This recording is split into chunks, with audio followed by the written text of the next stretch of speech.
दिनै बिटिसिनि गोदान सोरखारनि प्रथम एसेम्बलि जथुम्मा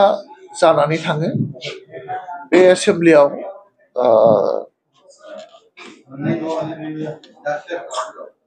साननैनि हाबाफारि लानानै जागोन। दिनै सानसे जाबाय आरो 3 थारिखआव जाबावगोन। मुथते गासै 14टा कुइसन मानगोनां MCLA बिथांमोना गुबुन गुबुन बिफानाव गुबुन गुबुन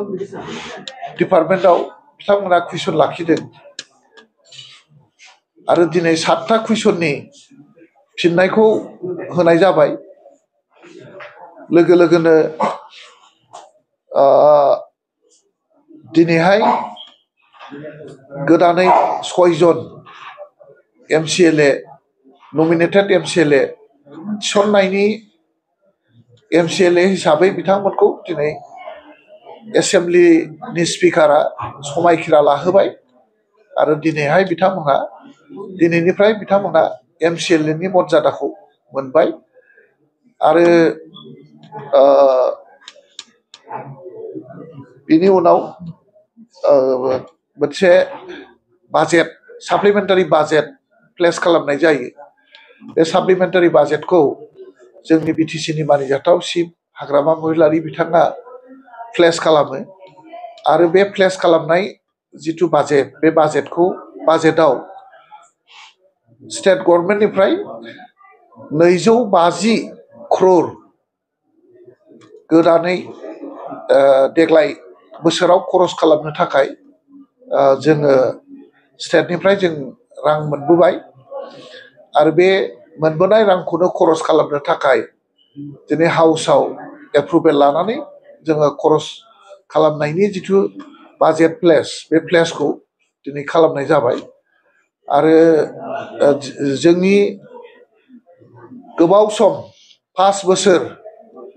जाय फिक्स पे साख्रि मावनानै बेथन मोनाखैमोन बोसोरबा बे बोसोरबा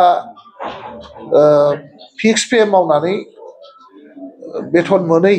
बिथांमोननो बेथन होनो थाखाय दिनै जोंनि रेभिनिउ अन सर्स जोंनि बिटिसिनि रेभिनिउ बुथुमनानै मोननाय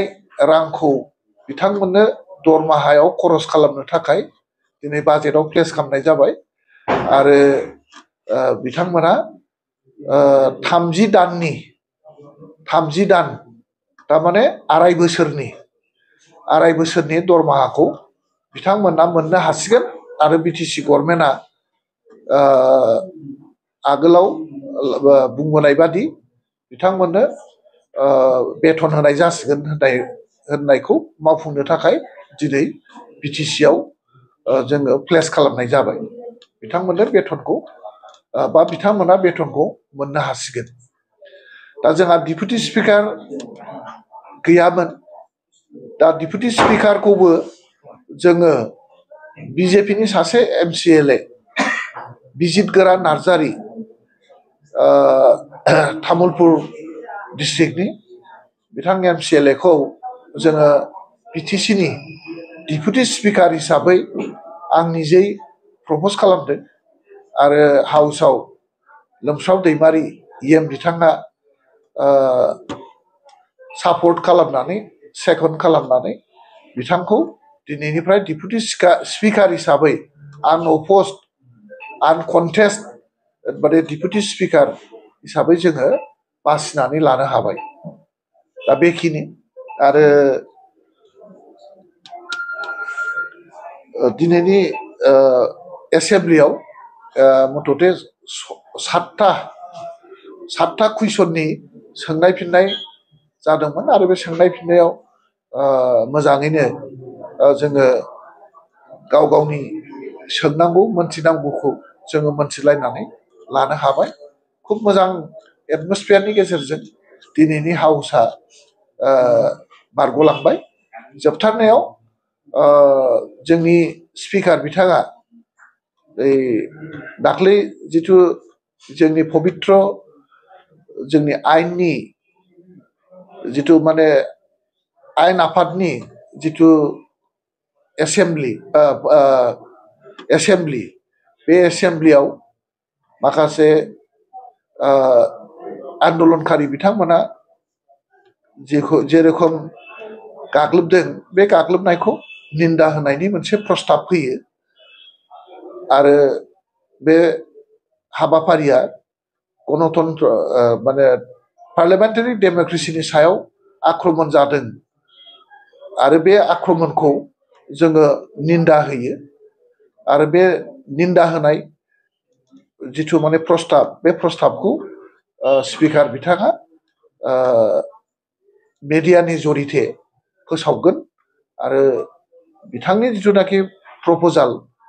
मोनफ्रोमबो दोलोआ हयथ' अफस खालामालासै जों बयबो बे प्रस्ताबखौ जोङो एखे राहायै बा नुजाफैनाय साफ्रोमबो MCLA बिथांमोना बे प्रस्ताबखौ आनएनिमास आनअप'ज आरो खुनु बिरोधिता खालामालासै दिनै एसेम्बलियाव सापर्ट बा बेखौ पास खालामना